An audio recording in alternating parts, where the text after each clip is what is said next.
नमस्कार शेतकऱ्यांनो, कांदा उत्पादक शेतकरी बांधवांसाठी आताच्या क्षणाची सर्वात महत्त्वाची आणि मोठी बातमी. कांदा संदर्भातील कांद्याच्या भावात वाढ होणार का, कधी होणार, किती होणार, कशामुळे होणार, सध्याची काय परिस्थिती आहे, कांद्याची काय भाव विकतो आहे, संपूर्ण घडामोड, संपूर्ण बातमी आपण या व्हिडिओच्या माध्यमातून जाणून घेण्याचा प्रयत्न करणार आहोत. तरी महाराष्ट्रातील तमाम कांदा उत्पादक शेतकरी बांधवांना एकच विनंती, व्हिडिओ शेवटपर्यंत अतिशय महत्त्वाचा हा व्हिडिओ.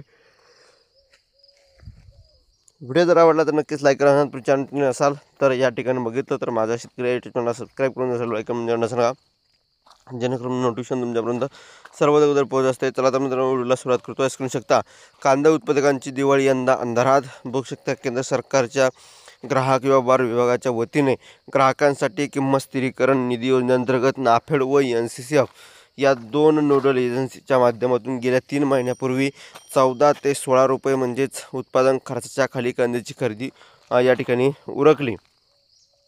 खरेदीच्या पोटी गणेशोत्सवापर्यंत रडत खडत 75% शेतकऱ्यांची देयक अदा केली. मात्र आता खरेदी होऊन 3 महिने उलटले तरी 25% देयकाची प्रतीक्षा कायम आहे. त्यामुळे दिवाळीला ग्राहक व्यवहार विभागाकडून कष्टाच्या पैशासाठी कोंडी केली जात आहे. केंद्राच्या योजनेतील शेतमाल विकूनही पैसे मिळत नसल्याने कांदा विक्री केलेल्या शेतकऱ्यांनी दिवाळी अंधारात जाणार आहे.